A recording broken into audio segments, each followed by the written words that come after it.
Ladies and gentlemen, thank you for tuning in. We are going to open this afternoon's debate. We have two candidates who are going to speak in our vice presidential debate today. First, representing Noah, we're going to have Jake come and stand here at the podium. And representing Wyatt, we're going to have Kristen come and stand to this podium. So, if candidates will please come and stand to the podium, we'll get started with our debate.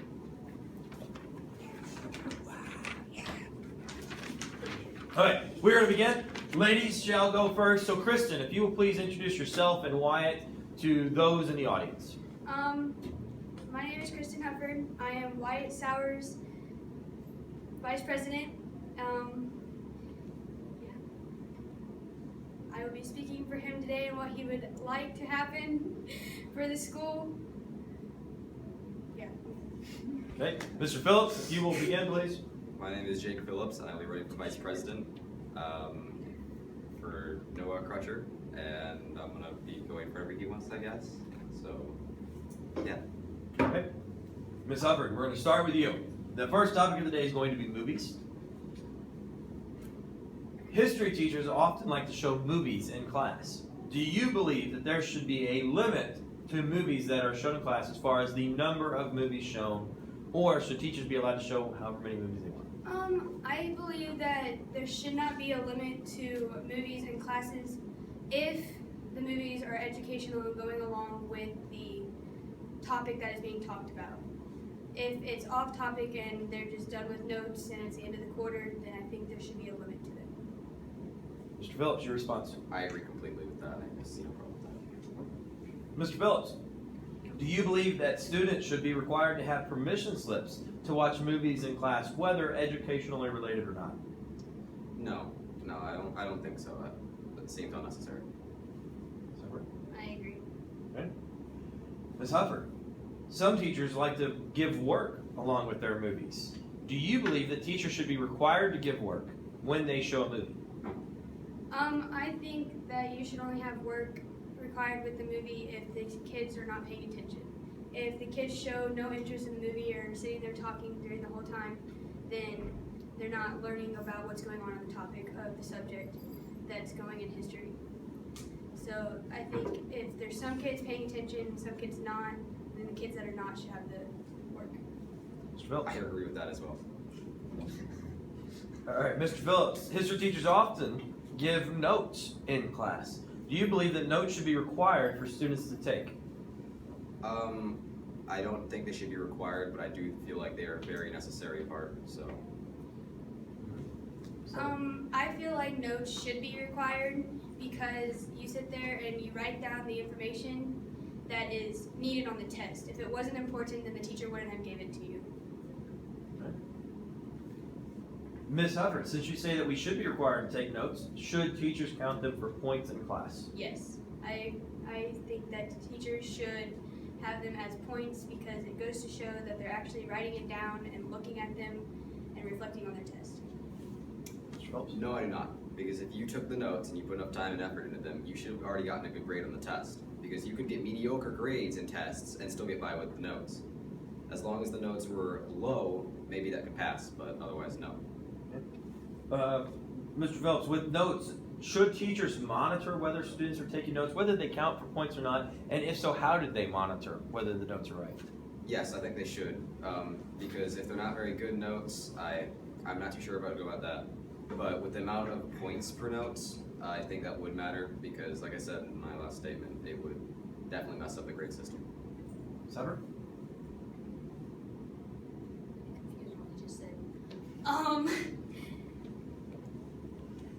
Should notes matter? Or how do they get monitored? I'm sorry. There's no real way to monitor the notes and if they're actually working because you can write down the notes quickly and get the information down, but yet never go back and look at them. Ms. Hubbard, students have been given a leniency in physical education classes in which they no longer had to be forced to change clothes for PE. Do you believe students should be forced to change clothes for PE and have a dress out points? Yes, I think that if you're going to physical education, then you should have to be dressed in sports clothes to where you can move around carefully and sit there and be able to move and do everything that you can in sports. I agree with that as well. Mr. Phillips, schools used to also require showers after physical education. Do you believe that this policy should be reestablished? I think it depends on whatever the student wants to do. That's what's it. It depends on what hour they have PE. If they have it last hour and they can just go straight home to take a shower right afterwards, then go for it. But if they have it first hour or during the beginning of the day, they should be required to take a shower if they actually tried. All right. Ms. Hubbard, currently, Rolla Junior High segregates PE classes and boys and girls PE classes. Do you believe that we should integrate the classes and have boys and girls together in PE? I think we should put them together if we have a number of students who are competitive enough to go on to being together, because right now, being segregated, we barely have any girls participating in PE as much as boys do. So then we would be together and half the girls would be sitting out while the guys are playing. No, I don't think we are mature enough to handle that yet. Mr. Phillips, according to recent reports, most bullying in Rolla Junior High has been occurring in the locker rooms. What would you do to help prevent this bullying issue? That's a very good question, actually. I don't actually know. Sorry. There's really nothing you can do about it. I mean, you feel uncomfortable about your body, I guess you can go into the showers and stalls that are provided in there. But if you change out in the open, then you have no way of stopping it. Ms. Hubbard, with the transition to the high school for 9th grade students, there's been some talk about holding back this year's 8th grade students who are underperforming and who are lacking in maturity. In your opinion, should these students be held back? Yes, I think they should be held back because with them going over to the high school, there's going to be a lot of older people and maturity levels are going to differ a lot. And with them being immature now, with us as freshmen, I don't feel like any of it will really change in the year that we head over there. If their grades are low enough, yes, I do believe in that, because if they move on, then it's clearly going to be an issue. I had this actually happen to me, so. Mr. Phillips, you speak about grades and moving. What if it is a high achieving student who is performing above their grade level? Should they be allowed to move up grades? Yes, I don't feel like there would be any need for them to be in their standard class. I think they should be moved up to where they can actually learn new things and improve. I agree with the statement to a degree because with those students, yes, they are advanced enough to sit there and move on to more advanced classes, but their maturity level may not be the same as what's in their class. All right, Ms. Hubbard. Currently, Rolla Junior High does not allow backpacks in classrooms. Do you believe this policy should continue or should it be monitored or changed? I feel like it should be changed because with backpacks being able to allow in classrooms, we can eliminate some of the tardiness that happens during the school day because people going back to their locker that is across the school and then back to their class just makes them tardy to where they can't get to class. Mr. Phillips? Flat out, if they can do it in the high school, we should be able to do it here. Mr. Phillips, some schools have gone to a one-to-one policy where the school provides technological devices for students. Do you believe at Rolla we should provide a laptop or some other technological device to students? Yes. The only thing that I could see that would be a problem with that would be the funding issue. How would we get that to work? So.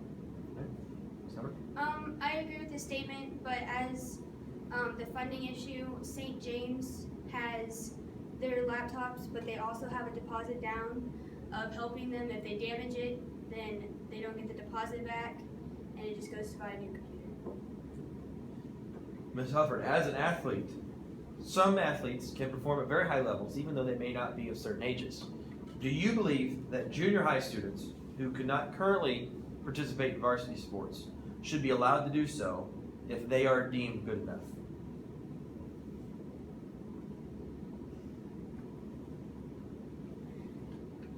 No, I feel like they should not, because that just gives them another year to progress in their skill level, to where if they do make it to varsity level at their age now, then when they do come over, they'll be even more progressed, to where they can keep up with the higher level. Mr. Phillips? Can you repeat the question, please? Yes. Can a junior high student be allowed to participate in high school activities? Not necessarily sports even, but band also, or plays, or other things, if they're good enough. I think if they're good enough and mature enough, I think it should be allowed. But if they're not mature enough, then no, I don't think it should be allowed. Want to add anything? Because I kind of changed the question. Okay. All right. Mr. Phillips, Raleigh Junior High provides several different support groups to students.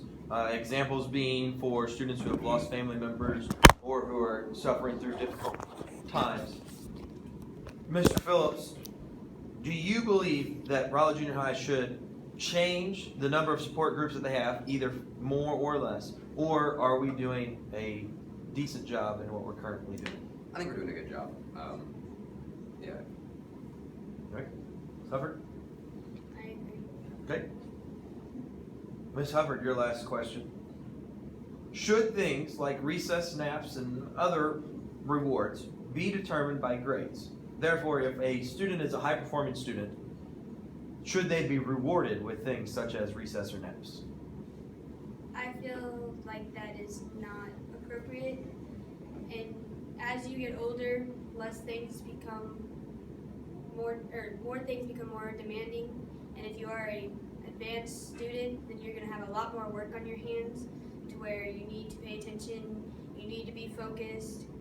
Yes, is it helpful to get your mind off of things once in a while? Yes, but you have after school to do that. I agree with this, but I mean, yeah, with how the school system works up to get you into college more and more, I think it's. What's the question again, please? Should recess naps be used to reward students thank with you. high grades?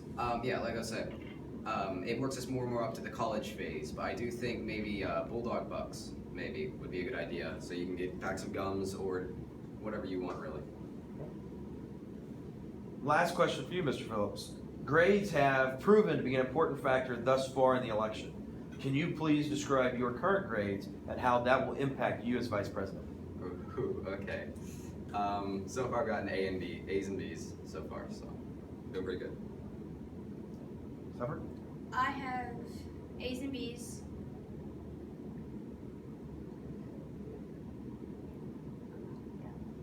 Okay.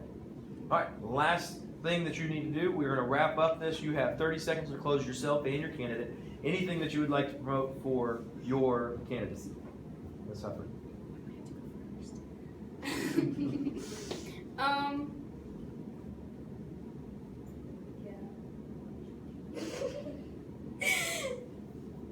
I stand for Wyatt and what he believes that we can change, that Wyatt Sowers has the power. I'm gonna end on that note. Mr. Phillips. We never really came up with a motto, so Crutcher Phillips 2016. Yeah. Thank you for the debate.